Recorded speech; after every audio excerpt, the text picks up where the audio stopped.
23살 청년 이선호 씨가 300kg 컨테이너 날개에 깔려 숨졌습니다. 벌써 한 달이 넘었습니다.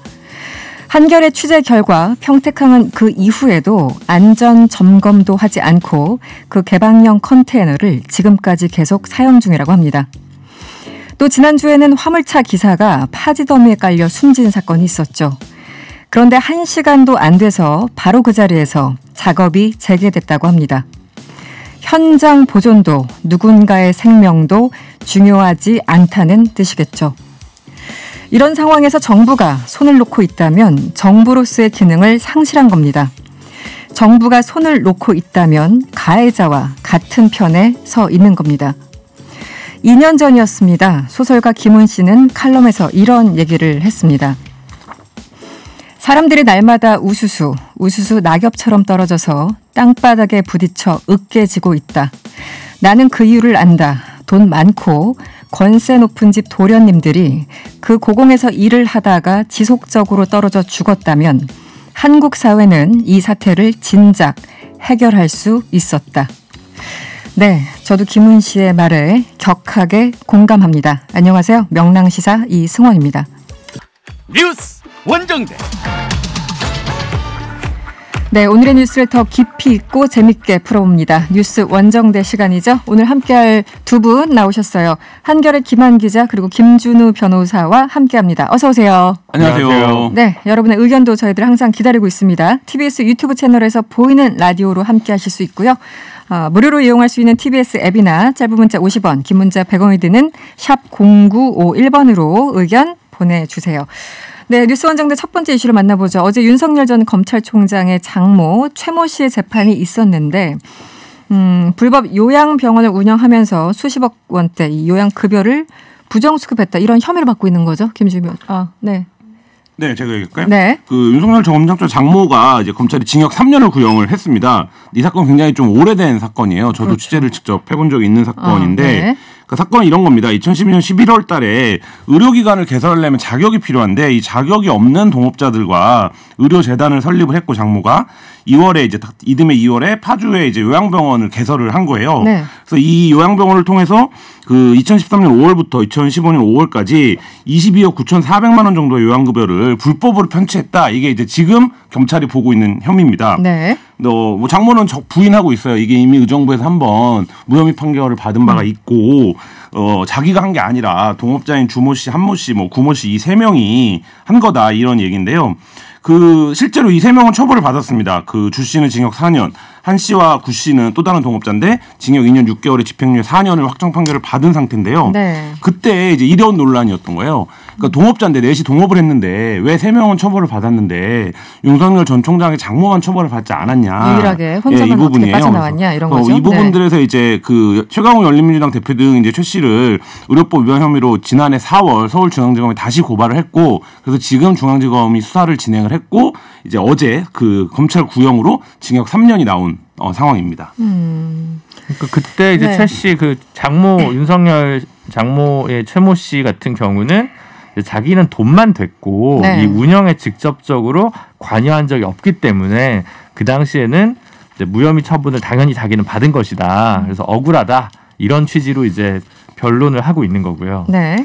근데 이제 검찰은 이게 좀 다르게 본 건데 그 당시에 왜 이게 무마가 됐는지는 이제 그거는 음모론의 영역이니까 네, 저희가 네. 알 수가 없고 문제는 이제 이 건물 인수 작업을 위해서 17억 정도 대출을 이 최모 씨가 받은 것도 있지만 그뿐만 아니라 그 사위 그러니까 윤석열 총장으로 치면 동서가 되겠죠. 네. 이 유모 씨라는 사람이 이 요양병원의 행정원장인가를 했다는 거예요. 그래서 그렇기 때문에 직접적으로 이거는 병원 운영에 관여한 것으로 볼 정황이 있다. 이렇게 지금 좀 알려져 있는 상황입니다. 네. 이게 뭐 윤석열 총장 장모 논란을 간략하게 정리를 해드리면 한 4개 정도의 의혹이 있는 사건들이 있는데요. 애초에 네. 이제 개발을 같이 하고 이익을 나누기로 한 상태에서 그 동업자를 이제 뭐 말하자면 동업자 입장에서는 사기를 당했다라고 말하는 네. 사건이 있습니다. 정대택 사건이라고 언론이 부르는 사건이 있고요. 그게 굉장히 오래된 사건이고 그 다음에 요 이제 요양병원 사건이 있고 요것도 마찬가지로 같이 공동 투자를 했는데 다른 사람들은 처벌을 받았는데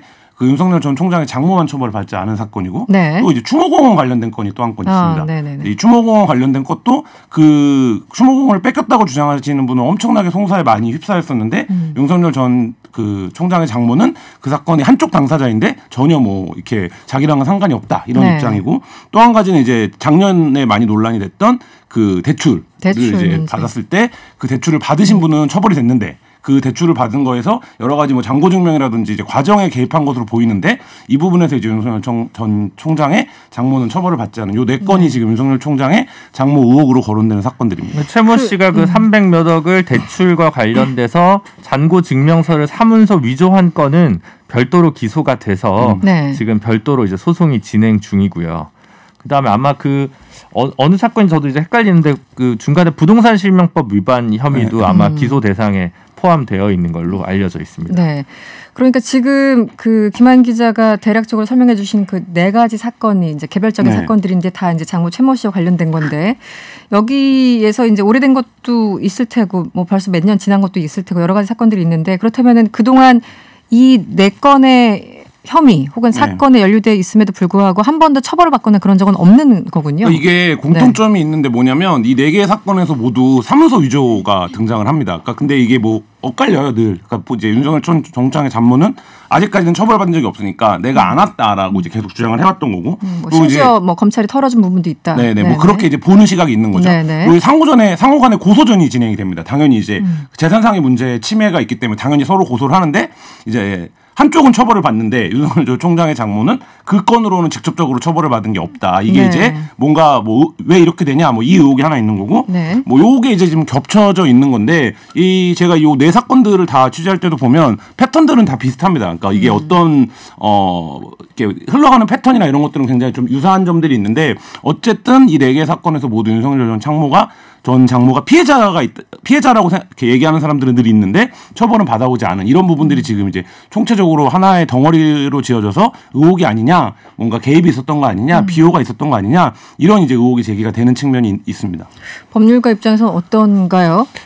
좀 이상하죠. 근데 이상한 사건이 많아요. 이상한 사건이 워낙 많기 때문에 사실은 왜냐하면 뭐 검찰이 기소를 해가지고 기소를 잘못 기소해서 무죄 나오면 그래도 그만이고 네. 기소를 해야 되는데 기소를 안 해버려도 뭐 검사가 뭐 직권남용죄나 직무유기죄로 처벌받는 건 아니니까 사실 좀 국민들 입장에서 보면 좀 깝깝하거나 이런 사건들이 되게 많거든요. 근데 일선에서 입장에서 보면 너무 사건이 많으니까 뭔가 변호인이든 고소 대리인이든 좀 서류를 깔끔하게 정리해 오면 검찰이 좀 수사를 하거나 기소를 하기 되게 용이한데 네. 이제 뭐 고소인이 좀 뭔가 고소인도 제가 볼 때는 지금 이 최모 씨, 윤석열 전 총장의 장모인 최모 씨와 송사가 엮여 들어간 사람도 다수의 범죄를 저지르신 분이거든요. 서로. 그러니까, 그러니까 완전 금묵자묵 비슷하게 돼 있기 때문에 그냥 뭐 이렇게 다 할 수 없으니까 이건 이렇게 저건 저렇게 아마 이제 하다 보니까 운용의 묘를 살리다 보는데 이상하게 근데 하여튼 최모 씨가 그러면서도 한 건도 안 걸린 건 조금 이상하긴 이상하죠. 변호사를 잘 썼나 보다 이런 생각을 하기도 하고. 뭐 그럴 수 있죠. 어쨌든 재판이 진행 중이니까 결과가 나오긴 나올 텐데 지금 당연히 이 장모 최모 씨도 모든 혐의에 대해서 다 부인을 하고 있고 윤석열 전 총장도 최근 뭐 윤 총장 측 하면서 여러 가지 보도들이 나오고 있는데 대부분이 다 측이죠. 최근에 국민의힘 의원들을 만나서 처가 관련된 의혹 적극적으로 좀 부인하고 있는 상황이죠. 네, 뭐 누구한테 10원 한 장 피해준 적이 없다 이렇게 얘기를 했는데 저는 이 말이 두고두고 윤석열 총장을 가는 길에 굉장히 괴롭힐 거라는 생각이 드는 말인데 정진석 의원한테 이렇게 얘기를 했다는 거예요. 내 장모는 비즈니스를 하는 사람일 뿐이다 이렇게 얘기를 했다는 건데 지금 이제 여의도 일각에서 뭐 윤석열 엑스파일이 있다 이런 얘기들이 돌고 있어요. 그리고 뭐 민주당 의원실에서 윤석열과 관련된 내용들을 이제 쌓아두고 있다라는 이제 보도들이 나오고 있는데 그거는 뭐 대선이라고 하는 큰 선거를 앞두고 뭐 당연히 양쪽에서 다 준비를 하는 것들인데 그 부분에 대해서도 윤석열 총장이 내가 뭐 준비가 되어 있지 않았으면 나오지도 않았을 거다 이런 얘기를 했다고 그를 만난 사람들이 지금 전하고 있는 상황인데 뭐 처가 문제에 대해서는 굉장히 자신 있어 보였다 뭐 이렇게 정진석 의원은 얘기를 전했습니다. 네. 자, 근데 과문해서 그런지 몰라도 이 10원 한 장이 10원이 이제 종이였었던 시절이 도대체 언제죠? 네, 10원 한 장. 농담이고. 근데 표현이죠. 그 네. 최모 씨, 그러니까 윤석열 전 총장의 장모인 최모 씨 같은 경우는 또 그 세금 체납건으로 갖고 있던 부동산이 작년에 또 압류됐거든요. 그래서 10원 한 장 피해 준 적 없다라는 말은 벌써 여기서부터 어폐가 있지 않을까라고. 물론 뭐 체납된 세금을 다 내시면 되긴 그 하겠습니다. 윤 총장이 어쨌든 정치를 하려고 나오면 이제 지금 그 윤 총장의 장모에게 어쨌든 피해를 봤다라고 주장하는 사람이 다섯 손가락으로 안 세실 정도로 많은데, 근데 거기다 대고 이제 어쨌든 무리를 일으켜서 뭐 누군가에게 불편함을 드렸다면 이런 이제 어딩이 앞에 붙는 게 정치인의 화법인데 네. 그렇지 않고 뭐 10원 한 장 피해를 준 적이 없다라고 단언하는 거는 제가 보기엔 아직도 좀 검사티를 못 벗었다라는 생각이 듭니다. 그러니까 결혼 전에 또 장모가 저지른 일들도 있을 거고 뭐 네. 이러니까 사실 오롯이 다 뭐 이렇게 뭐랄까 윤석열 총장의 뭐 책임이라든가 윤석열 총장이 뭐 비호했다든가 이런 건 아닐 거 아니에요. 그냥 뭐 가족에 불민한 일이 있어서 국민들께 약간 실망을 안겨드렸다면 죄송합니다. 이런 멘트가 나가도 될 텐데 네. 하여튼 그런 모습은 정치권에서는 못 보는 것 같아요. 이게 어쨌든 전원이라서. 그 네네. 부분도 있는 것 같아요. 지금 이제 윤 총장이 이렇게 부각한 거에 뭐 앞에 사건은 설명이 기니까 키워드를 보면 이제 뭐 가족 사기, 뭐 불공정, 내로남불 이런 것들에 대해서 윤석열 총장이 맞서왔다. 전 장관에 네. 이런 건데 저는 이 키워드들이 윤석열 총장이 이렇게 움직이면 그대로 자기한테 부메랑이 되어서 반사가 된다. 네, 돌아올 네. 수 있는 키워드들이다. 지금 돌아가는 상황은. 근데 이제 차이가 있다면 윤석열 전 총장은 수사를 해봤던 사람이고 그렇지 않다의 차이만 있지. 지금 보면 이제 뭐 말씀하셨지만 다 윤석열 총장이 비호했다 이렇게 생각할 수는 없지만 어쨌든 가족의 문제고 이게 또 금융 관련된 문제들이거든요. 경제 관련된 사범들이고. 네. 그리고 이제 여기에도 만약에 수사에 비호가 있었다 이러면 이제 불공정 논란이 되는 거고. 그리고 윤 총장이 이런 상황에서 뭐 정의 이런 걸 말하는 게 과연 내로남불이라고 볼 여지가 있기 때문에 사실 굉장히 좀 아슬아슬한 시작을 하는 거다 이런 생각이 듭니다. 그 윤 전 총장 최근에 국회의원들을 뭐 여러 사람들을 만나는 것 같아요. 네. 뭐 대표적으로 권성동 의원 뭐 강릉에서 만났다고 하고 네.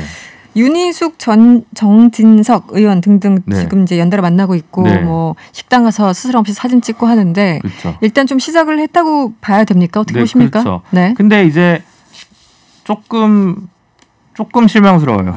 어떤 네, 많이 면에서? 실망스럽습니다. 한 말씀 기대가 큰 사람과 기대가 안 큰 사람의 차이인가. 그러니까 뭐냐면 어쨌든 그 정책적인 것들 가지고 초반에 행보를 하는 신용을 조금 하다가 갑자기 국민의힘과 어떻게 가까워질까 이런 그 자연스러운 분위기를 흘리는 거잖아요. 근데 어쨌든 본인이 정치를 본격적으로 할 생각이면 어쨌든 정치적 메시지나 컨텐츠를 중심으로 좀 뭔가 보여줘야 되는 거 아닌가라는 생각을 저는 좀 하는 구식의 사고방식을 가지고 있어서 정치인들 그냥 만나고 이렇게 하는 거는 당장에 좀 컨텐츠 준비가 안 된 상황에서 기사거리 만드는 거 아니야? 이렇게밖에 좀 안 보여서 꼬아서 보면 그렇게도 보여서 조금 점수를 잃고 가는 부분 아닌가라는 생각이 좀 들고요. 대선에 나오겠다는 건데 내가 오랫동안 자명을 했고 생각을 해봤는데 내가 공동체와 국가와 나라를 위해서 이런 비전을 갖고 네. 준비해 보려고 한다. 이게 먼저 나와야 되는데 뭐 그러니까 야당의 중진 의원들과 자기의 친분을 과시하면서 무슨 식당에서 만나서 밥 먹고 이런 걸로 정치적 행보를 시작하는 거는 네. 과연 이제 이분이 구태의연하다?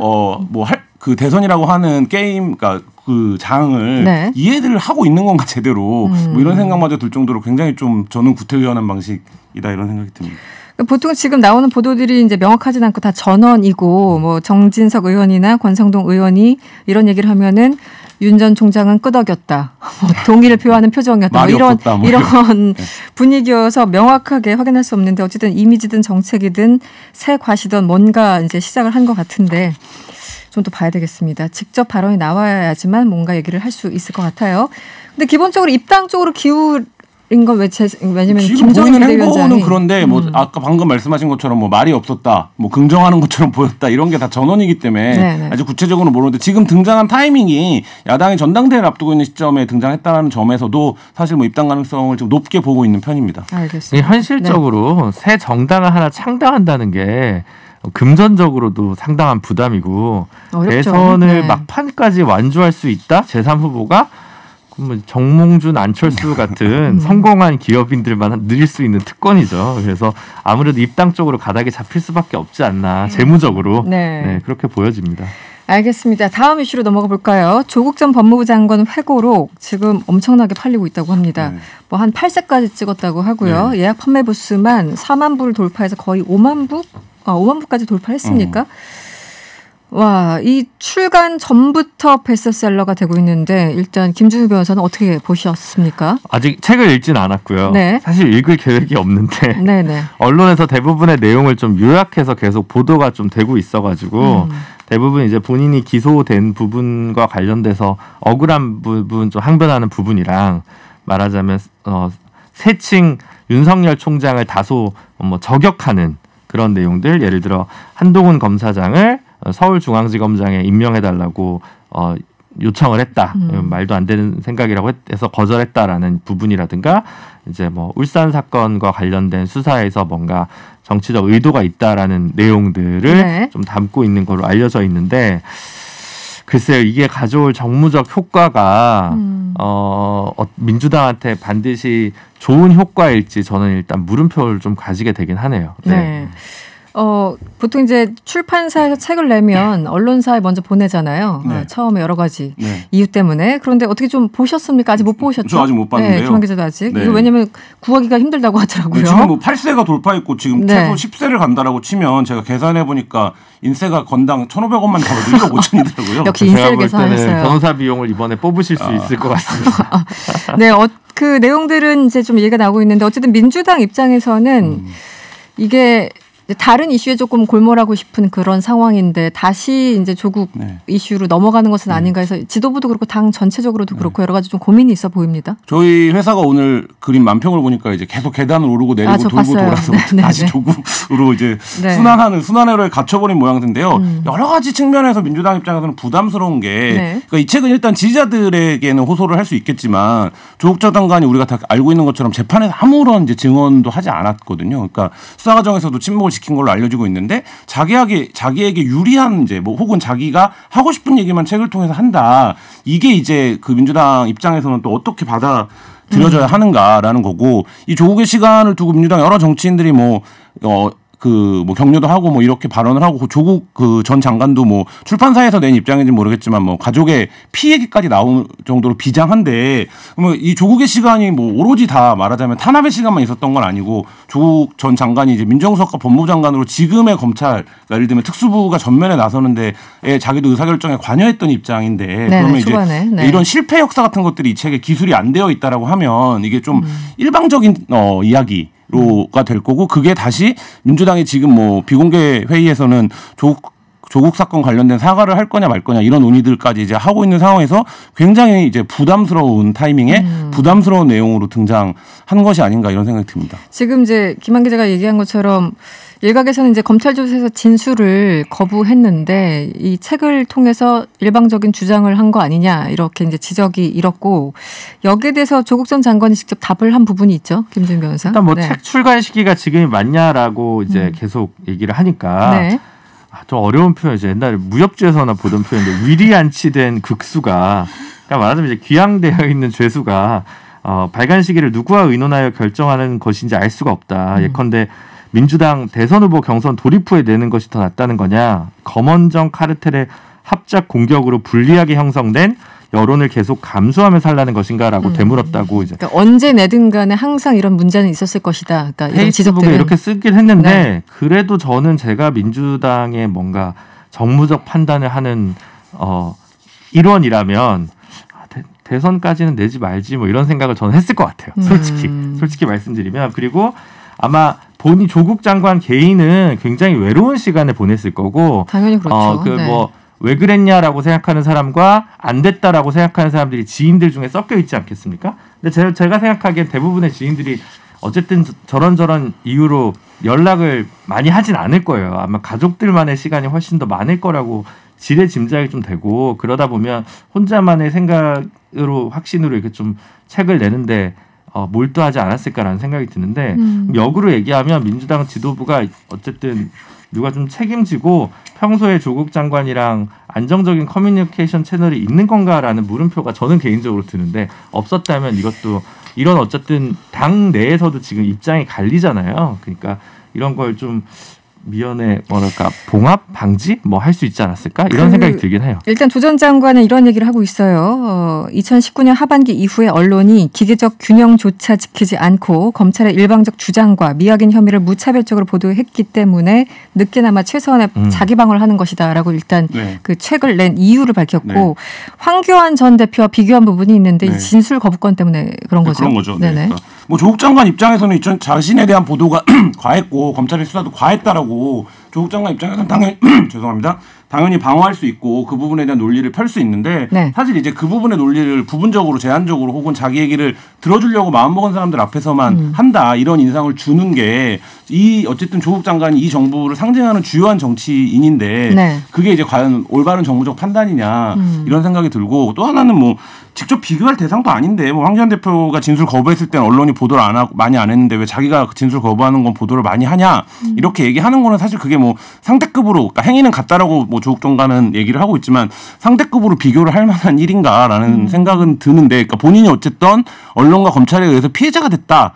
피해자성을 갖게 됐다라는 이제 인식이 굉장히 강한 것 같고 그 부분에 대해서 뭔가 자기 얘기를 하고 싶은 거 보면 출판의 자유가 있으니까 책은 누구나 뭐 언제든 출판을 할 수 있는 건데 네네. 사실 이제 조국이라고 하는 이름이 민주당이 재보선 패배를 한 요인을 꼽을 때도 들어갈 정도로 조국 사태가 굉장히 이제 자신이 몸담았던 정파와 정부의 부담스러운 일이 됐는데 그 부분에서 어떤 판단들은 개인의 항변, 개인의 선택이었다라고 이제 하는 것이 과연 적절한가 이 부분에서는 좀 정치적으로 민주당도 부담스러울 것 같습니다. 네. 지금 송영길 대표는 어떤 입장인가요? 어쨌든 뭐 입장을 좀 밝히겠다라는 건가요? 항상 이럴 때 이제 대표님급들은 네. 입장을 밝히겠다는 입장. 그래서 이번에도 그러니까 아직은 적절하게 얘기를 안 하고 있고, 네. 다 다른 것 같아요. 조금씩 그 온도차가 좀 있습니까? 네, 그 지도부 내에서도? 박용진 의원 같은 경우는 이거 좀 부담된다는 논조인 것 같고, 김남국 의원 같은 경우는 지금 뭐 당원도 아니니까 굳이 입장을 내지 말자는 입장 정도로 정리를 한 것 같고, 좀 나뉘는 것 같아요. 네. 근데 저는 물론 이제 워낙 많은 기사가 쏟아졌고 그 중에 상당히 악의적이고 가짜 뉴스도 있었던 건 사실입니다. 뭐 딸의 외제차 논란이라든가 악의적인 많았죠. 네, 많았기 때문에 본인 입장에서는 그런 것들을 다시 한번 좀 정리하고 싶은 생각은 당연히 들 거라고 생각을 하고 그리고 이제 그 말에도 분명히 뼈가 있다고 생각은 하지만 알겠습니다. 부담되는 건 어쩔 수 없는 것 같습니다. 알겠습니다. 원정대는 오늘 여기서 마무리를 하겠습니다. 지금까지 김준우 변호사 그리고 김한 기자와 함께했습니다. 오늘 고맙습니다. 네, 감사합니다. TV 어렵고 복잡한 경제 뉴스 알기 쉽게 알려드리는 경제가 문제 시간입니다. 알고란의 고란 기자와 함께합니다. 어서 오세요. 네, 안녕하세요. 네, 오늘은 57년 만에 57년 정말 대단한 역사네요. 주인이 바뀌게 된 슬픈 소식 남양 유업 얘기를 좀 해보겠습니다. 이게 슬픈 소식인지는 잘 모르겠어요. 네, 사실. 어쨌든 어떤 편을 들고자 하는 것이 아니라 다른 나라는 막 50년, 100년 이렇게 이어지는 기업들이 있잖아요. 잘해서.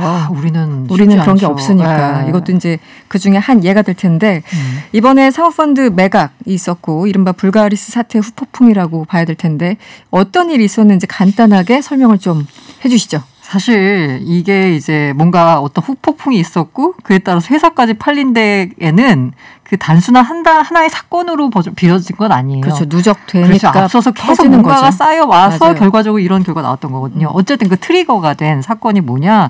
4월 13일 날 있었던 어떤 발표입니다. 연구 발표. 이때 이제 남양유업의 항바이러스 면역연구소장이 저는 이걸 보면서 이거 믿는 사람들이 있나 싶을 정도 약간 의심스러웠는데. 네, 저도 그랬어요. 사실 이거 어쨌든 불가리스 먹으면 코로나 효과가 있다예요. 간단히 말하자면. 근데 이게 상식적으로 바로 좀 약간 이해가 안 가는데 어쨌든 반응이 뜨거웠어요. 네, 맞습니다. 네. 이게 아무튼 일종의 뭐랄까 사람들의 이제 불안 심리, 공포 심리를 자극하는 거라고 볼 수 있는데 사실 이제 그 이른바 건기식, 건강기능식품이 지난해부터 엄청 많이 팔렸거든요. 관련된 기업들 주가도 실적도 굉장히 좋았고요. 이게 뭐냐면 사람들이 뭐라도 해야 되겠다 이런 상황에서 나의 면역은 내가 챙겨야 된다. 네, 맞습니다. 시작해서 여러 가지. 이런 마음에 이게 약간 고개를 갸웃하는 발표임에도 불구하고 일단 게다가 무슨 소장이래. 라고 하는 사람이 전문가래 하고 한 사람이 나와서 발표하니까 이게 막 불가리스가 약간 매진이 되는 막 이런 상황이 벌어졌습니다. 편의점에서도 다 팔리고 그랬었죠. 게다가 이제 주가 같은 경우에도 이제 폭등을 했고요. 그리고 시간외에서도 10% 추가로 또 오르고 막 이런 상황이 펼쳐졌어요. 근데 질병관리청이 보니까 이게 사실 질병관리청 입장에서는 좀 말이 안 되는 발표잖아요. 그럼요. 그래서 이게 문제가 있다라고 해가지고 식약처 같은 경우에는 식품표시광고법 위반 혐의로 남양유업을 고발 조치했습니다. 게다가 아까 제가 무슨 그 심포지엄에서 나왔던 보고서라고 말씀드렸잖아요. 그 심포지엄이 사실 그 남양유업이 좀 후원한 정황이 좀 밝혀지면서 자기들이 만들어 놓은 심포지엄에서 자기들이 자체적으로 자기네 제품 효과가 있다라고 발표한 거다라고 해서 문제를 삼았었거든요. 그러니까 4월 16일 날 이제 남양유업이 보도자료를 냈어요. 뭐라고 했냐면 어쨌든 그 불가리스가 효과가 있는 게 사실 그 세포 단계에선 효과가 있었대요. 세포 단계. 네. 근데 사실 모든 게 세포 단계에서 시작해서 최종적으로 임상까지 가야 되거든요. 사람을 대상으로 한 임상실험. 정말 첫 번째 단계에서 효과가 있었다라고 하는 거예요. 그러다 보니까 이건 사실 효과가 없었다라고 봐도 마찬가지인 건데 그래서 어쨌든 세포 단계에서 효과가 있었던 거지 우리가 뭔가 거짓말한 건 아니다라고 했지만 비난이 난리도 아니었죠. 주가 조작설도 제기가 되고 맞아요. 그 후폭풍이 엄청 났었어요. 그러다 보니까 지난달 초에 그 회장이 나와서 사퇴하겠다라고 기자회견을 열었습니다. 그러면서 이제 2013년에 이른바 이제 밀어내기 사건이나 아니면은 그 외조카 그 마약 같은 사건에 대해서도 함께 사과를 하면서 경영권을 넘겨주지 않겠다 약속도 했어요. 자식들에게. 시장에서는 근데 야 지분은 그대로 갖고 있으면서 경영권 안 넘겨준다는 거 아니냐. 이거 그러니까 지금 현재 뭔가 시장이 좀 뜨거우니까 사회적으로 좀 문제가 되니까 일단 한 발 뺐다가 또 슬그머니 하는 거 아니냐라고 했는데 놀랍게도 5월 27일 날 지난주 목요일이죠. 장이 마감된 다음에 지분 전체를 사모펀드에 넘겼다라는 공시가 나오게 되는 겁니다. 지분 전체를 이 이제 회장 등 이제 일가가 갖고 있는 한 53% 정도 되거든요. 이거 전체를 이제 넘겼다라는 얘기가 나오면서 상당히 쇼킹했죠. 지금 말씀하신 김에 사실 이제 불가리스 사태 외에도 그동안 남양유업 저평가하는 배경은 여러 가지 있었는데 지금 2014년 뭐 밀어내기 그리고 뭐 저기 남양유업에서는 여러 차례 설명했지만 뭐 황하나 씨랑은 연락 끊은 지 오래다 맞습니다. 이렇게 얘기를 했습니다만 어쨌든 그런 거 외에도 또 다른 오너리스크가 좀 있었죠. 그 이제 홍 전 회장의 이제 장남인 상무 같은 경우에는요 회사 비용을 개인적으로 유용했다라는 의혹을 이제 받고서 보직 사임을 했고요. 그다음 이 회장님 자체로도 이제 경쟁사를 비방하는데 주도적으로 가담했다라는 혐의를 받아가지고 회장직에서 좀 물러나기도 했었어요. 경영에서 손을 떼기도 했었고. 어쨌든 이렇게 이제 수년간 쌓아온 오너 일가에 대한 부정적 이미지가 결과적으로는 회사 매각에 단초를 제공한 거 아니냐라고 분석할 수 있습니다. 이른바 이제 전형적으로 오너 리스크가 회사 매각까지 불러온 케이스다라고 볼 수 있는 거죠. 그러니까요. 참 그동안 이런 사건이 딱 드러나면 과거에 있었던 게 또 재소환되고 계속 이렇게 쌓이잖아요. 맞아, 그런 사건이 있었지. 잊어버린 것도 상기시키는 그런 상황인데 어쨌든 사모펀드에 이제 팔았어요. 그래서 그 다음 날인가요? 그 당일이었나요? 하여튼 주가가 엄청나게 올랐다라는 소식을 들었었는데 지금은 어떤가요? 일단은 목요일 날이 이제 장이 마감하고 공시가 나왔어요. 지난 목요일 날. 그러니까 이제 금요일, 월요일, 오늘 이렇게 이제 3일 하는 건데. 금요일에는 상한가. 월요일에는 22% 정도 올랐어요. 그러다 보니까 뭐 60% 가까이 이제 상승했고요. 다만 오늘은 9.4% 하락했습니다. 그래도 매각 발표 전과 비교하면 여전히 40% 이상 오른 셈이고요. 이걸 보면 느낄 수 있는 게 이 오너가 물러난다는 게 회사에서 아예 지분을 팔아 손을 뗀다는 게 이 회사에서 얼마나 이게 호재로 받아들여지냐 이걸 좀 알 수 있습니다. 한 3일 동안 60% 가까이 상승했다가 오늘 9.4% 하락했다. 하지만 여전히 오른 상황. 오늘은 주가가 왜 떨어진 거예요? 너무 올라서 그런 건가? 그렇죠. 일단 너무 많이 올랐고요. 이게 산 사모펀드가 이제 한앤컴퍼니라는 곳인데 한앤컴퍼니. 여기가 이른바 이제 사모펀드 업계에서는 PE 업계에서는 좀 그러니까 유명한 데래요. 가장 가까운 그 사례로는 2013년에 웅진식품을 인수했다가 5년 만에 2배 가격에 매각한 전적이 있습니다. 그러니까 이렇게 이른바 이제 좀 뭐랄까 망가진 회사를 사가지고 잘 만들어서 대파하는데 상당히 뭔가 업력이 좀 쌓여 있는 회사다라고 해가지고 이 회사가 샀다라는 것만으로 해서 시장에서는 와 이제 회사가 정말 좋아지겠구나라고 생각을 한 건데 이게 이 문제가 뭐냐면 어쨌든 평판 리스크가 지금까지 막 쌓여 있는데 사모펀드 인수했다 그래서 그게 한 한순간에 바뀌지 않잖아요. 소비자들의 인식 자체가. 네. 게다가 이게 이제 유업이잖아요. 우유 관련된 그렇죠. 건데 네네. 이 시장 자체가 사실 축소되고 있는 상황입니다.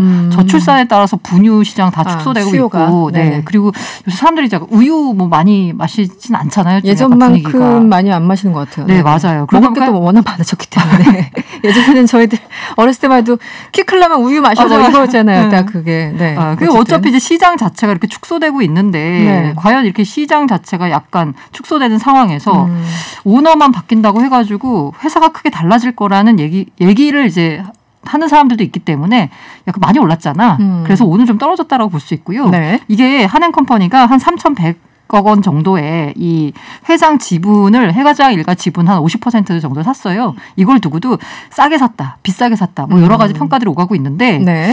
뭐 결론적으로는 이걸 얼마나 잘 만드느냐에 따라서 이걸 싸게 산 건지 비싸게 산 건지는 이제 가려지겠죠. 나중에 이제 또 판매할 때 네네. 그때 이제 한행컴퍼니 어떤 저력이 그렇죠. 보이는가 네네. 아닌가 그때 가서 판단이 설 텐데 일단은 한참 오르다가 조금 떨어진 상황이다. 알겠습니다. 그런데 이제 남양 위협 말고도 사실은 유통업계 우리 잊을만하면 한 번씩 나오는 게 많잖아요. 여러 가지 유통업계뿐만 아니라 뭐 다른 기업들도 마찬가지고 오너 때문에 회사가 피해 보는 경우 종종 있었는데 어떤 게 있었죠? 예전에? 사실 최근에 가장 오너로 해가지고 좀 이빨에 많이 오르내리는 분은 이제 정용진 신세계 부회장인데 이분 같은 경우에는 사실 칭찬도 받고 욕도 받고 하고 있는데 최근에는 SNS에서 올린 글 때문에 약간 욕을 이제 먹고 있는 상황입니다. 네. 그래서 이제 이른바 이제 불매 운동 해야 된다라는 얘기까지 나오고 있고요. 네. 근데 이분 같은 경우에는 그 앞서서는 또 칭찬받은 경우도 있기 때문에 약간 애매합니다. 그리고 플러스 마이너스가 왔다 갔다 하는. 이게 오너가 어떻게 하느냐가 회사에 도움이 되기도 하고 사실 좀 리스크가 되기도 하거든요. 그렇죠. 네. 외국 같은 경우에 테슬라 같은 경우에는요. 대표적. 일론 머스크가 지난해 테슬라가 홍보팀을 아예 없애버렸어요. 왜냐하면 홍보팀을 아예 없앴어요. 홍보팀 필요가 없다. 그냥 내가 하면 된다. 그래가지고 지금 테슬라의 홍보 채널은 일론 머스크 트윗입니다. 그럼 얼마나 비용 효율적이겠어요. 네네네. 근데 정용진 이제 부회장도 굉장히 이제 SNS를 하면서 회사를 홍보하고 있는데 동시에 그게 약간 구설에 오르면서 리스크가 되기도 하고 있고요.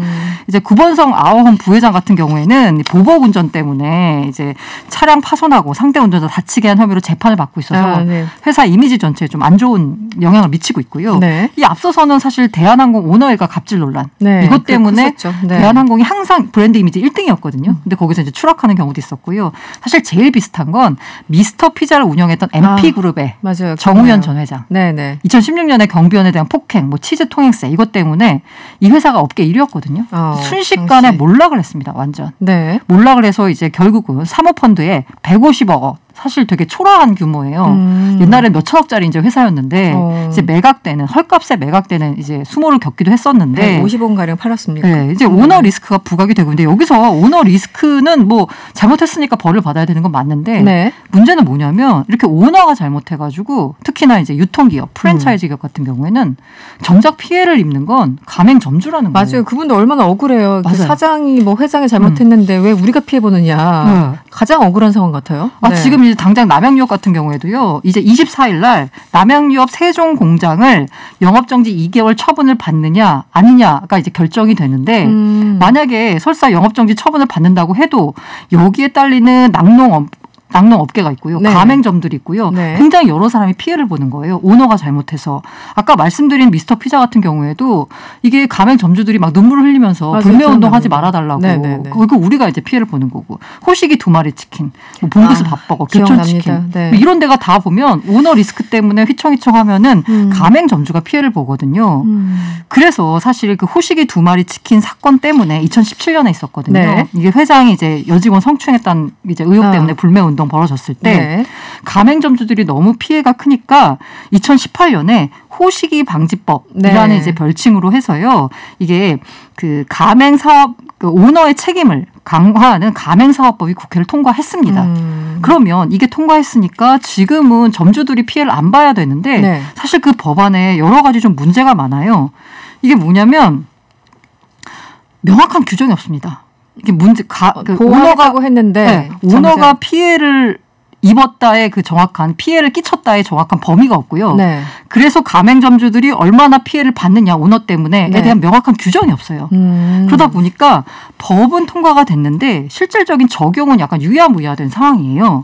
그러다 보니까 이 남양유업 사태 관련돼 가지고 지금 또 얘기가 나오고 있는 게 네. 이미 그 지난해 이 더불어민주당 중소기업 특별위원장인 김경만 의원이 네. 요 아까 말씀드린 호시기 방지법을 약간 보완하는 또 이제 개정안을 또 발의를 했습니다. 네. 정확히 보자면 가맹본부의 문제로 가맹사업자 손해가 발생하는 경우 손해배상 책임을 가맹본부가 분담한다.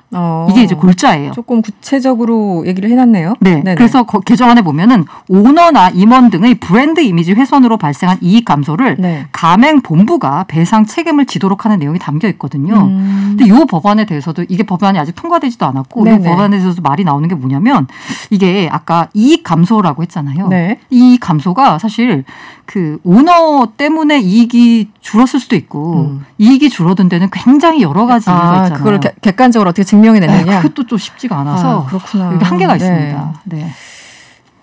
참 이게 이런 대목도 있네요. 가맹본부가 가맹사업자의 손해를 막기 위해 노력한 경우엔 이 네. 노력 뭐 이런 단어 들어가면 맞아요. 복잡해지는 네, 거잖아요. 그럼 또 배상 책임을 면하도록 하는데 네. 그럼 도대체 얼마만큼 노력해야지 면해지느냐 또 이런 문제도 있어서 네. 애매하긴 한데 어쨌든 간에 오너 리스크 때문에 피해를 보는 가맹점주를 보호할 수 있는 실효적인 법안이 마련돼야 된다. 알겠습니다. 남양유업 대리점 주 A씨가 최근 라디오 방송에 출연해서 이 불가리스 파문 이후 매출이 30% 감소했다고. 맞아요. 이분은 네. 무슨 죄예요? 네, 그러니까 이렇게 직접적인 피해 사례들이 나오긴 합니다. 네, 이 뭐 개정안은 또 어떻게 또 변화가 되는지 모르겠습니다만, 네, 나중에 결과 나오면 다시 한번 전해 주시죠. 오늘은 여기서 마무리하겠습니다. 지금까지 경제가 문제였고요. 알고란의 고란 기자와 함께했습니다. 오늘 고맙습니다. 네, 감사합니다. 궁금한 뉴스 대신 검색해드립니다. 인간지능 AI 시간이죠. 방송인 최영진 씨와 함께합니다. 어서 오세요. 예, 안녕하세요. 검색형진입니다. 네, 오늘은 어떤 주제입니까? 자, 오늘 또다시 분노를 장착하고 왔습니다. 또요. 네. 또요. 예, 주제가. 양주 모녀 갑질 고깃집 그 뒷이야기입니다. 알겠습니다. 이 어쩌다가 기쁜 소식을 전해주시긴 했는데 예. 결국 멀리 가지 못하신 것 같아요. 그렇죠. 정상으로 돌아온 거죠. 네, 예, 알겠습니다. 제자리로. 혹시 이 소식을 이제 모르시는 분들 계실 예. 텐데 어떤 내용인지 설명 좀 부탁드릴게요. 자, 그 경기도 양주시 한 고깃집에서 옆 테이블에 다른 손님을 앉혔다는 이유로 사장에게 폭언을 퍼붓는 손님의 녹취록이 이 공개돼서 공분을 사고 있는데요. 네. 자, 지난 27일이었습니다. 한 커뮤니티에 음식을 다 먹고 나간 다음 환불해달라고 협박하는 목사 황당합니다라는 제목의 글이 올라왔는데요. 네. 자, 이 글에 따르면 26일 글쓴이가 운영 중인 식당을 찾은 한 모녀가 식사를 마친 뒤에 카운터에 찾아와서 불만을 제기했다고 합니다. 코로나 상황에 자신의 옆 테이블에 다른 손님을 앉혀서 좀 불쾌했다는 것인데요. 일단 사장님은 사과를 했어요. 네. 사과했는데 문제는 모녀가 식당을 떠나고 5분 뒤에 발생을 합니다. 네. 모녀 중 어머니인 A씨가 전화를 걸어서 화가 나니까 고깃값을 환불해달라 이런 요구와 함께 폭언을 쏟아낸 겁니다. 그러니까 옆에 손님을 요즘 이제 거리두기 때문에 그렇죠. 하나씩 띄어서 손님을 좀 앉히긴 하는데 어쨌든 이것 때문에 환불 요구하고 예. 폭언까지 했다고 하는데 어떤 내용입니까? 자, 지금부터 이제 공분 슬슬 달려보겠습니다. 네. 고깃집 사장이 공개한 녹취록에 따르면 A씨는 그러니까 어머니죠, 모녀 중에 당시 사장 대신 카운터에 있던 아내에게 아무리 생각해도 열딱지가 나서 안 되겠다. 옆에 늙은 것들이 와서 밥 먹는데 회방 놓았다며 다짜고짜 불만을 제기했습니다. 네. 이어서 기분 나빴으면 돈 깎아준다고 해야지. 고깃값 빨리 붙여. 너네 방역수칙 어겼다고 찌르면 300만 원이야. 라면서 방역당국에 신고하겠다는 협박도 했습니다. 자, 식당 상황을 보니까 네네. 모든 자리가 칸막이 설치가 잘 돼 있었고요. 네. 사장이 공개한 CCTV 화면에 따르면 오히려 그 어머니인 A씨가 항의하면서 마스크를 안 쓰고 있었습니다. 마스크를 안 쓰고 있었어요. 예. 자, 모녀는 여기서 그치지 않았는데요. 나중에 전화를 또 해서 내 서방 바꿔. 다음에 가서 카운터에서 가만 안 놔둔다. 네. 리뷰를 쓰겠다. 주말에 그러면 한번 엎어봐? 라면서 협박을 이어갔습니다.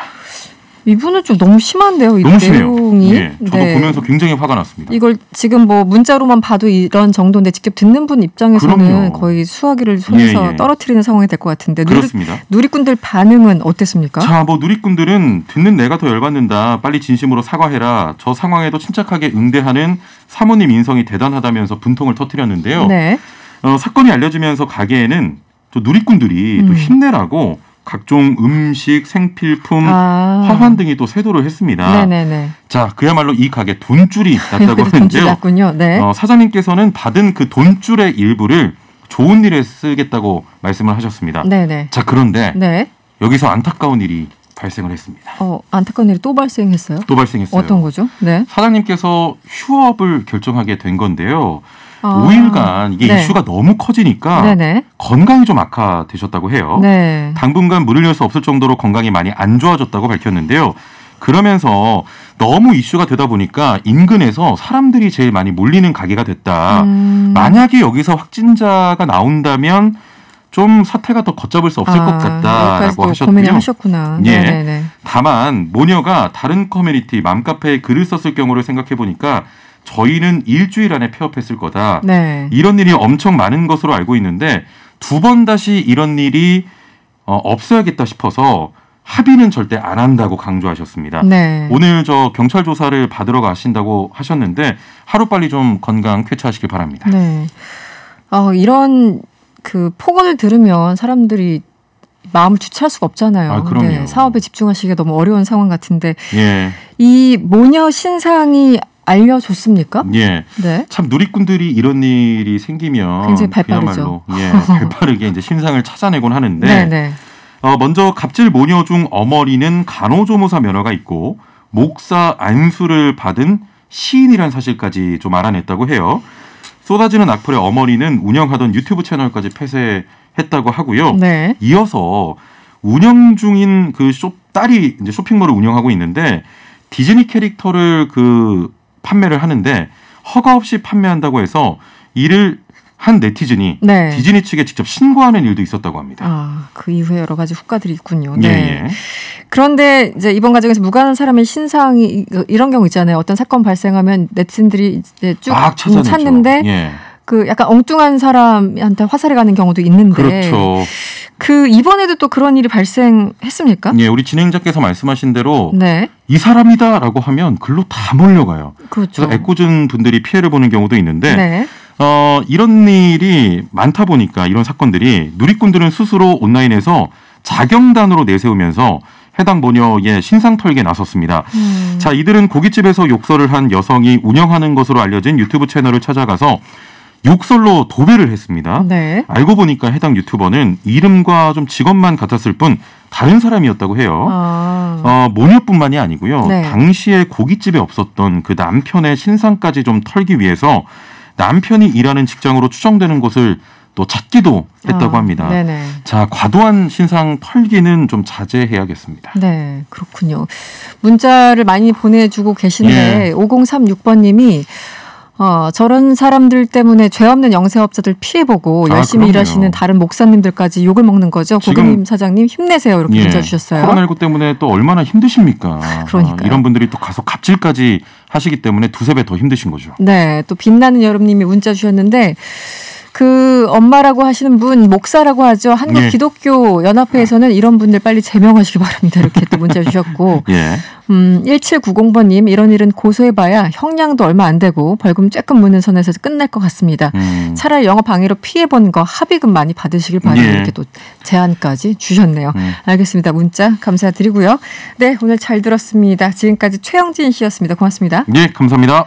네, 명란시사 1, 2부는 여기까지고요. 잠시 후 3부에서 계속됩니다. 잠시 후 3부에서 뵙겠습니다. 생긴 일이죠. 해당 부대에서 조직적으로 회유 그리고 은폐를 시도했다라는 의혹까지 나온 상황입니다. 피의자의 변호를 맡은 김정한 변호사와 자세한 이야기 나눠보도록 하겠습니다. 변호사님 안녕하세요.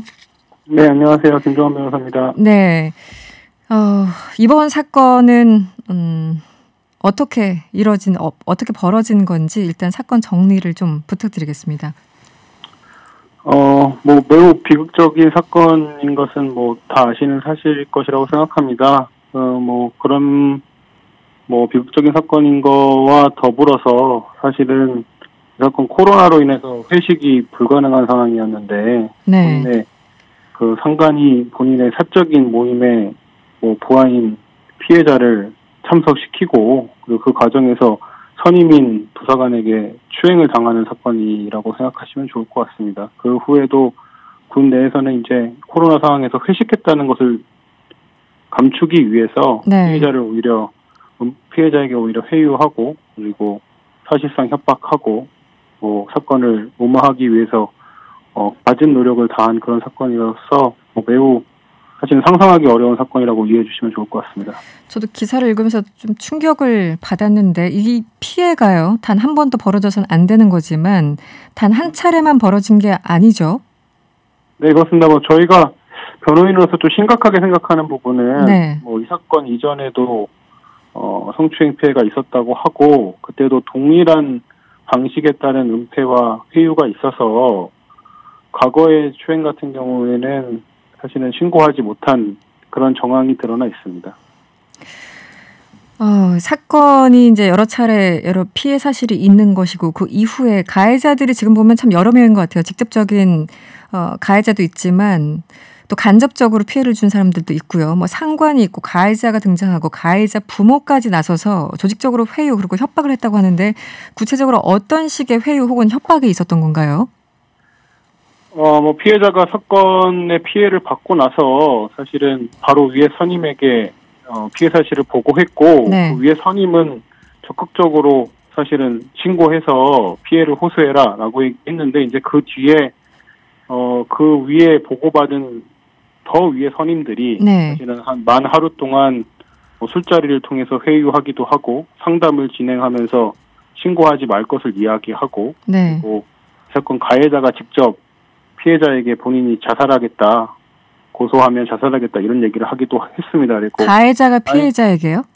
예, 그렇습니다. 오히려 가해자가 이 사건 용서해주지 않으면 극단적 선택을 하겠다 이렇게 이야기를 했었던 사건이고 그리고 사건 다음 날의 경우에는 가해자의 부모가 자기의 아들의 입장을 옹호하면서 사실은 피해자에게 처벌 불원이나 신고를 하지 말아달라고 요청을 한 그런 사건이라고 이해하시면 좋을 것 같습니다.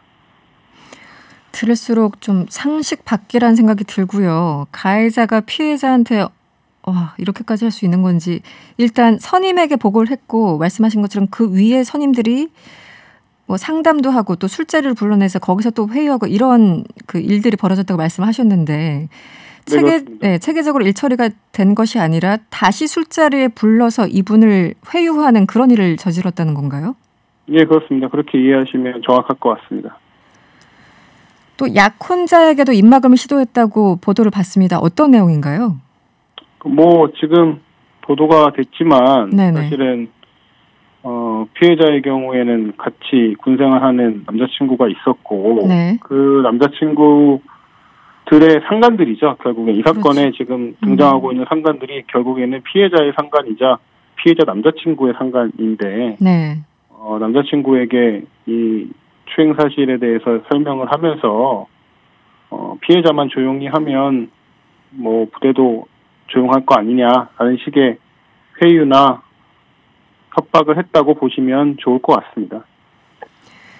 그 신고 후에 어떤 상황이든 이제 성폭력이나 이런 사건이 발생하면 네. 이 피해자와 가해자를 일단 분리 조치하는 게 가장 기본이잖아요. 네. 군은 어떤 대응을 했습니까? 그 이후에 회유와 협박 외에는 어떤 조치도 취해지지 않은 건가요?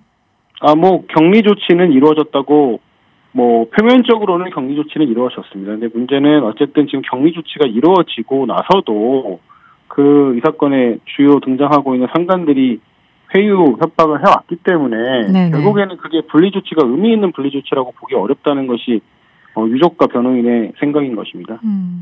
네, 형식상 분리를 해놓고 계속 그 피해자를 여러 차례 괴롭히는 그런 상황이 진행이 됐던 거군요. 네, 맞습니다. 예. 그리고 또 이 피해자가 쫓겨나듯이 다른 부대로 이 전출을 갔고 또 그곳에서도 2차 가해가 있었다고 하는데 이 부분은 어떤 내용인지 좀 설명을 부탁드릴게요. 뭐 사실은 이제 성폭력 사건에 있어서 매우 중요한 부분은 성폭력 사건의 내용이나 피해자의 뭐 인적 사항이나 기타 사건에 대해서 다른 사람이 알지 못하게 하는 것이 매우 중요한데 네네. 사실은 이제 뭐 저희 피해자가 전출을 가시고 나서 그 전출 간 부대의 부대원들도 피해자의 그 피해 사실을 모두 아는 것 같은 느낌을 주었고, 그리고 실제로 그 부분에 대해서 피해자의 남자친구에게 호소한 부분이 있기 때문에 저희가 이 부분에 대해서는 좀 더 수사와 조사가 필요할 것으로 생각이 되는데 2차 가해가 있었으리라 예상이 되고 그러한 정황도 존재합니다. 그 피해자가 자신의 모습을 영상으로 남기셨는데요. 네. 남긴 이유가 명백하게 있을 것 같습니다. 변호사님은 어떻게 보십니까?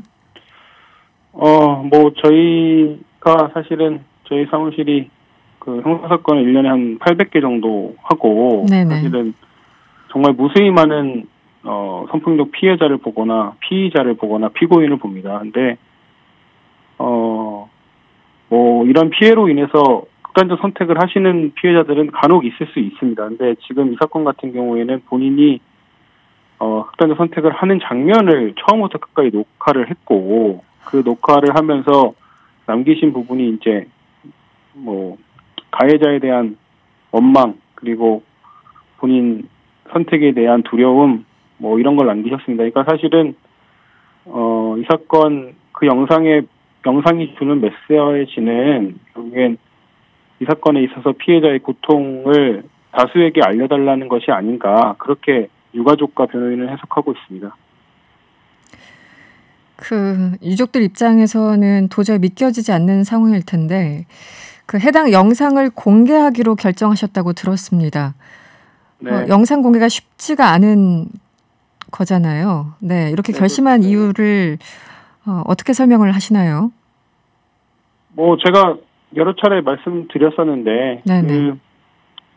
어느 부모가 자기 자식이 극단적 선택하는 모습을 다른 사람에게 보이고 싶겠습니까? 근데 지금 피해자가 이런 영상을 남긴 의도에는 본인이 아무리 피해를 호소하고 그 가해자로부터 벗어나려 해도 사실은 그것이 쉽지 않았기 때문에 이런 영상을 남겼다고 생각이 들기 때문에 결국에 저희가 이런 식으로 뭐 언론 보도를 통해서 국민들에게 피해를 호소하고 하지 않으면 사실은 엄정하게 수사가 될 수 있을지 저희가 그거를 온전히 믿지 못하기 때문에 그 영상을 공개하고 싶다고 유가족께서 강력히 요청을 하고 계시는 상황입니다. 지금 뭐 서 국방부 장관이 나서서 이번 사건의 엄정 수사를 지시했는데 사실 군에서 어떤 사건 나면 이제 뒤늦게 호들갑을 떨죠. 그때 이제 장관 나와서 엄정 수사 지시하고 뭐 철저하게 조사하겠다고 하는데 결국 결과가 얼마나 깔끔하게 됐는지는 과거 사례를 비춰봤을 때 잘 모르겠습니다. 이번에 군 검찰과 이 군사 경찰로 이뤄진 합동 전담팀을 구성했다고 하는데 변호사님은 이 수사가 제대로 이루어질 거라고 보고 계십니까? 어떻습니까? 뭐 저희가 아마 공식적인 입장을 밝힐 것인데 지금 그 수사의 주체가 사실은 공군 법무실장을 단장으로 해서 TF를 구성하겠다는 건데 네. 결국에는 이 사건은 단순히 뭐 가해자가 공군이다 이런 문제가 아니고 공군 전체의 비위 혹은 군 기관과 관련된 문제여서 네. 사실은 그 공군이 그것을 공군을 수사한다는 것 자체가 제 식구를 수사한다는 건데 그 부분에 대해서 적절하지 않다고 생각을 하고 있고 네. 뭐 피고인의 유족과 변호인은 사실은 국방부 검찰단과 조사본부를 통한 수사를 원하고 있습니다. 그래서 그 부분에 대해서 저희가 공식적인 입장이 아마 조만간 나올 것으로 생각됩니다. 국방부 차원에서 그 조사를 원하고 계시다. 지금 오늘 현재 단계는 어떤 상황인가요?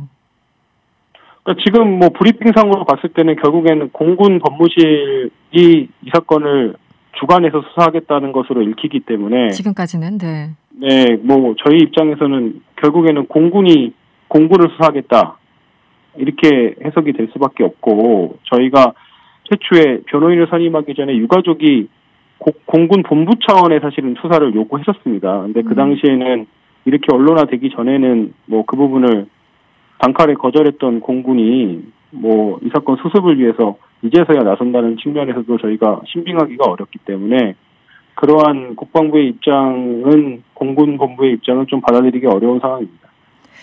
지금 이런 군대 내 성폭력 문제가 뭐 한두 번도 아니고 종종 자주 발생합니다. 그런데 나아지는 거는 없어 보이고요. 이번 사건이 단적으로 말해주는 것 같은데요. 변호사님 보시기에 가장 큰 문제가 어떤 부분인가요?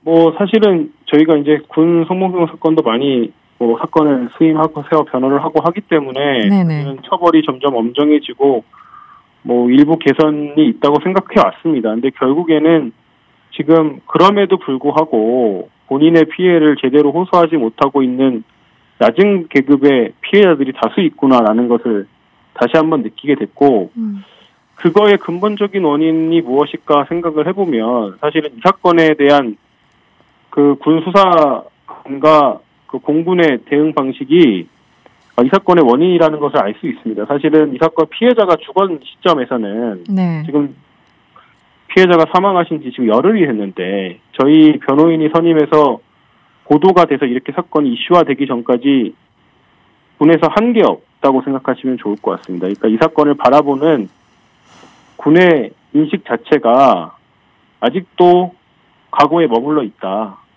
그리고 성폭력 사건에 대한 다수의 인식 자체가 문제가 있다. 이렇게 이해하고 있습니다. 알겠습니다. 시간이 다 돼서 오늘 인터뷰를 마무리해야 될 것 같은데요. 이 사건 진행되는 과정에서 다시 한번 저희들 좀 연결을 하고 싶습니다. 오늘 고맙습니다. 네, 감사합니다. 네, 지금까지 김정환 변호사였습니다. 지금 이 시각 정치권에서 가장 뜨거운 이슈를 짚어보는 여의도 인터뷰 시간입니다. 오늘은 여당 시간이죠. 더불어민주당 원내 대변인을 맡고 계신 신현영 의원 스튜디오에 나와 계십니다. 어서 오세요. 안녕하세요. 신현영입니다. 네, 오랜만에 뵙습니다. 예, 반갑습니다. 반갑습니다. 그 의원님께서도 지금 민주당 초선 의원 모임 더민초? 네, 여기 속해 계시죠? 예, 맞습니다. 그러면 몇 분 정도 계십니까? 이 더민초 회원들은? 지금 민주당의 174명의 의원 중에 초선이 81명. 81명. 예, 있습니다. 그래서 초선이라면 모두 다 들어와 있는 거기 때문에요. 예.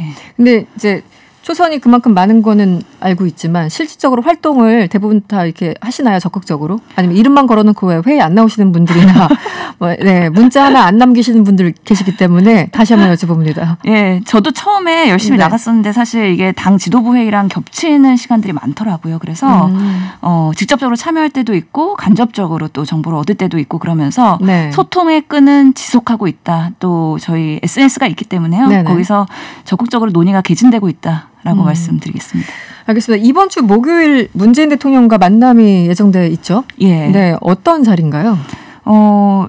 초선들이 청와대에 정식으로 초청받은 건 이번이 처음입니다.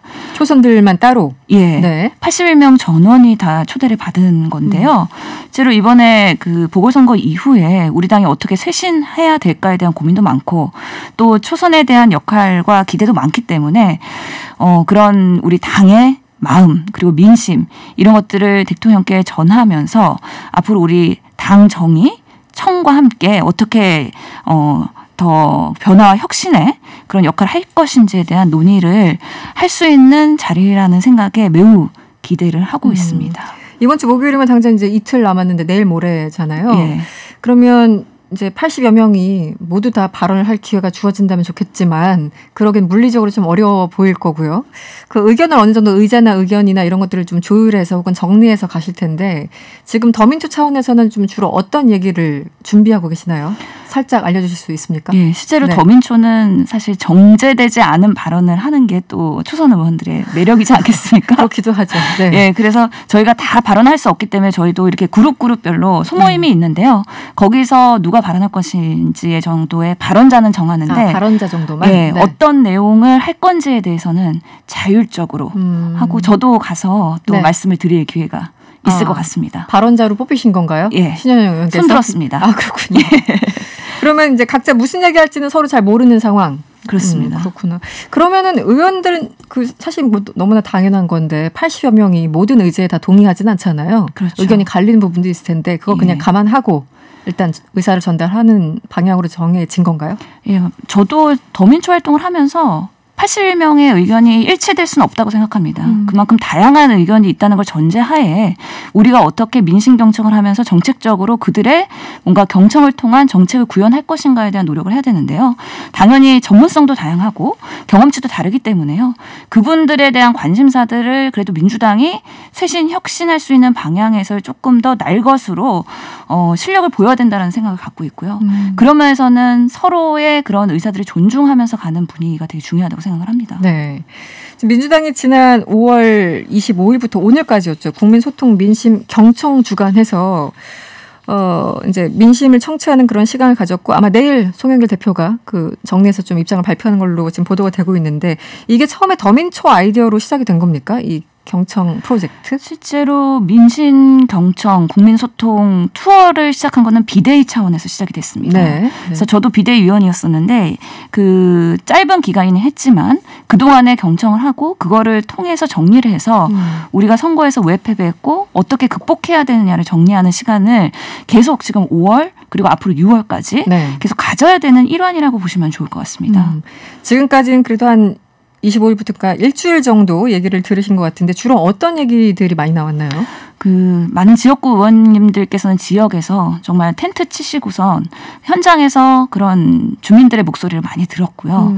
그러면서 민주당의 그런 바라는 점, 네. 어떤 것들을 해결해달라? 그런 현장의 민원들을 상당히 많이 들었다. 그래서 정말 다가갈 수 있는 우리가 코로나 때문에 그동안 지역 주민들 많이 못 만났었는데 다가가서 민주당이 바라는 점, 개선해야 될 점, 그리고 원망하는 점까지 많이 들을 수 있는 좋은 기회였다고 얘기하기 때문에 네. 그런 것들에 대한 꼭지별로 좀 정리가 될 것 같고요.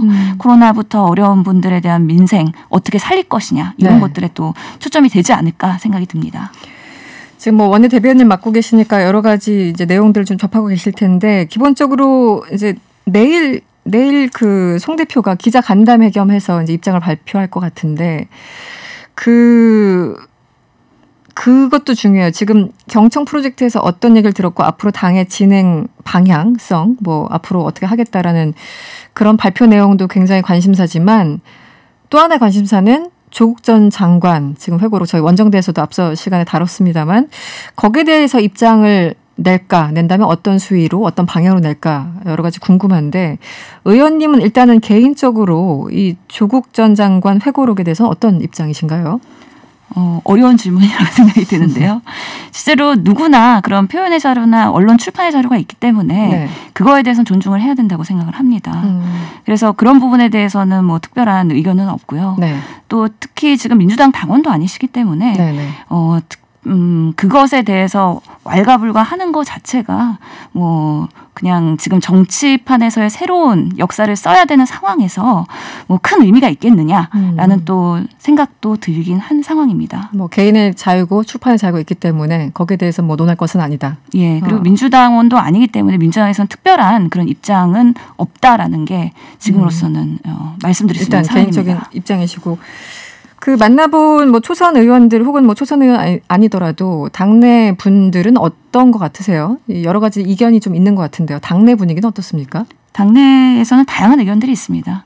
예, 아시다시피 다양한 의원들이 있기 때문에 네. 그런 의견들이 또 국민들의 마음이기도 하다고 생각하기 때문에요. 네. 그런 이야기들을 저희도 잘 듣고 있습니다. 그러니까 그런 거잖아요. 지금 조국 전 장관 입장에서 이제 계신 분들은 아니 워낙 그 언론이 기울어진 운동장이었기 때문에 본인의 어떤 얘기를 제대로 할 수 있는 공간이 없었다. 그래서 억울한 마음에 뭔가 이렇게 진실을 알리고 싶은 마음에 썼다라고 옹호하시는 분들이 있는가 하면 지금 이제 선거 이제 그 보궐선거 이후에 약간 좀 내상이 있는 상황인데 왜 하필이면 지금 이 타이밍에 냈을까? 이렇게 이제 기본적으로 좀 갈리는 부분이 있는 것 같아요. 어느 쪽이 조금 더 클까요?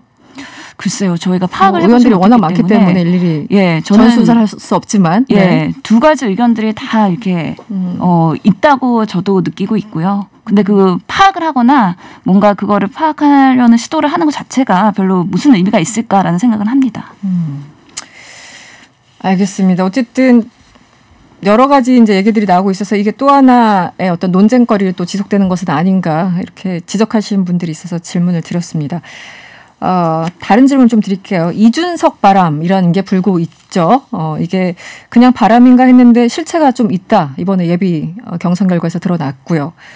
국민의힘에서 이제 이준석 바람이 부니까 민주당에서 이거 좀 두려워한다, 경계한다, 뭐 혹은 부러워한다 여러 가지 이제 수사들이 나오고 있습니다. 의원님은 어떻게 보십니까? 저도 젊은 그 청년 의원의 한 명으로서 그렇죠. 네. 예, 그런 긍정적인 그 판단에는 공감을 합니다. 긍정적으로 보고 있다. 예. 이 현상 자체를. 예, 실제로 원외에서 활동을 많이 했던 그래도 정치 젊은 청년으로서 뭔가 쇄신의 바람을 일으키고 있다라는 면에서 저도 긍정적으로 생각을 하고 있고요. 민주당에도 그런 분들이 많아져야 된다. 예, 그러면서 분위기 쇄신이 같이 일어났으면 좋겠다라는 바람을 갖고 이준석 후보가 뭐 좋은 결과를 냈으면 좋겠다. 다만 이제 당 대표가 됐을 때는 네. 원외에서의 그런 쓴소리나 소신 발언을 얼마나 지속할 수 있을지 그리고 당 내에서 여러 개파나 그런 정치적인 어려움들이 있을 텐데 이것을 어떻게 통합하는 능력을 보여줘야 될지 그런 것들에 대해서는 기대를 하고 있습니다. 저는 이제 제가 예전에 한 15년 전 이럴 때 이제 정당 출입을 했기 때문에 그때 기억이 날 수밖에 없는데 생각해보면은 뭐 16대 17대 해가지고 뭐 그 당시 이제 임종석 의원, 우상호 의원, 뭐 김민석 의원 이렇게 젊은 그 당시 30대였잖아요. 그분들이. 그래서 민주당은 이 젊은 어떤 새 물결, 뭐 새피 수혈 이런 것들이 굉장히 잘 일어나는 당의 이미지가 분명히 있었고 실제 그랬죠. 뭐 DJ부터 해서. 그런데 그 바람이 어느 순간 민주당이 좀 안 보인다라고 지적하신 분들이 있거든요. 그래서 이제 이준석 바람을 보면서 당시 그때를 저처럼 이제 회고하는 사람들도 있는데 어떻게 보십니까? 왜 그런 바람이 생각만큼 불지 않을까요?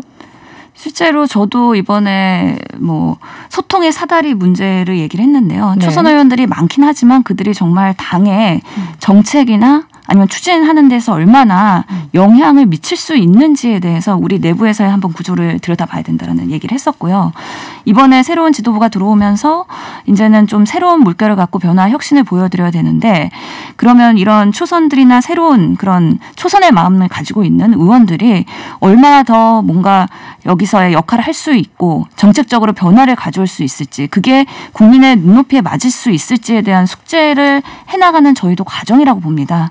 근데 야당에서의 그런 또 정치의 새바람이 불었기 때문에 그 영향을 받아서 우리도 내부에서 쇄신을 할 수 있는 그런 속도가 좀 더 가속되지 않을까에 대한 저는 긍정적인 기대를 갖고 있고요. 기존에 민주당이 많이 젊고 그런 노력들을 많이 해온 만큼 이제는 조금 더 민주당 중심에서의 역할을 할 수 있는 기회를 가져야 된다라는 생각도 같이 해보면서 저희도 더 노력을 해야 되겠다라는 생각을 하고 있습니다. 지금 이제 의원님께서 그 초선 의원이시고 이제 소통 사다리 아까 그렇게 표현을 하셨죠. 지금 송영길 대표 이후에 이제 새로운 지도부가 들어섰는데 소통의 사다리가 튼튼하게 어떻게 만들어지고 있습니까? 어떻게 평가하세요? 저희는 그래도 이전에 비해서 많이 개선되었다라고 생각을 하는데요. 더 민초라는 그룹에서 이제 발언할 때 이들의 그런 다양한 의견들을 반영해야 되는 그런 뭔가 구조가 만들어졌다는 생각이 들고요. 또 지금 그러니까 소통이 좀 원활해졌다. 예, 원내 지도부나 아니면 당 지도부에 초선들이 조금은 소신 발언할 수 있는 분들이 많이 들어갔습니다. 그리고 지금 보면은 최고위원들의 선임이나 이런 부분에 있어서도 조금은 신선한 그런 모습들을 보여주기 위한 노력을 한 결과라고 저는 생각을 하기 때문에요. 이분들이 주눅들지 않고 본연의 캐릭터를 그 당 지도부에 들어가서 피력할 수 있도록 하는 그런 분위기가 계속 만들어졌으면 좋겠다라는 바람을 갖고 저도 열심히 뛰고 있는 상황입니다. 알겠습니다. 주눅 들었다라는 표현이 참 그러네요. 일단 그 부분에 넘어가고 일단 신현영 의원께서 의사 출신이시잖아요. 예. 요즘 이제 예전에도 이 백신이나 이 코로나 때문에 몇 번 인터뷰를 이제 요청해서 저희 스튜디오에 찾아주셨는데 지금 뭐 백신 어떤 접종 진행 상황이나 물량 확보 등에 대해서는 의사로서 또 어떻게 평가를 하시는지도 궁금한데요. 네. 어제 기준으로 11.3% 접종률이어서 지금 그 세계 비교하는 사이트가 있는데요. Our World in Data라는 게 있는데 접종률 올라가는 속도를 보면은 우리나라가 수직 상승을 하고 있습니다. 그래서 뭐 예전에 얘기했던 이스라엘, 미국의 그런 아직은 못 미치지만 시간이 지날수록 그런 부분에 있어서는 상당히 우리가 상위권을 올라갈 것이라는 기대감이 있고요. 또 수급 상황도 지금 6월 달에 1,300만 명 플러스 알파로 지금 진행이 되고 있는 부분이기 때문에 이런 부분에 있어서는 긍정적으로 시간이 지날수록 더 좋아질 것이라는 기대감이 있는 상황입니다. 네. 그 재난지원금 얘기가 다시 나오고 있는데요. 지금 당내 논의 단계는 어느 정도인가요? 실제로 윤호중 대표께서 그 필요성에 대해서 피력을 하셨고요. 네. 그 부분에 대해서 이제 어떻게 그 당정, 청간에 이것에 현실할 수 있는 방향이 있을지에 대해서 이제 스텝 바이 스텝으로 네. 만들어가야 되는 상황입니다. 그래서 어떤 방식으로 어떻게 할 것이냐에 대한 것들에 대해서 계속 당에서 드라이브를 걸고 필요하다라는 피력을 하고 있고요. 실제로 이제 접종률이 어느 정도 올라가는 3분기에는 네. 경제 활성화 다 같이 방역도 완화돼야 되는 부분이 있기 때문에요. 네. 이런 것들과 맞물려서 우리 조금 더 민생에서의 그런 우리 국민들의 삶이 조금은 넉넉해질 수 있도록 하는 지원 정책을 촘촘하게 짤 것이다. 그리고 그런 것들이 하나씩 구체적인 안은 이제 순차적으로 드릴 예정입니다. 네, 알겠습니다. 오늘 인터뷰는 여기서 마무리하겠습니다. 지금까지 더불어민주당 신현영 의원이었습니다. 고맙습니다. 감사합니다. 네, 저희들이 준비한 내용은 여기까지입니다. 명랑시사는 내일 저녁 6시 10분에 찾아오겠습니다. 편안한 저녁 되시고요. 지금까지 이승원이었습니다.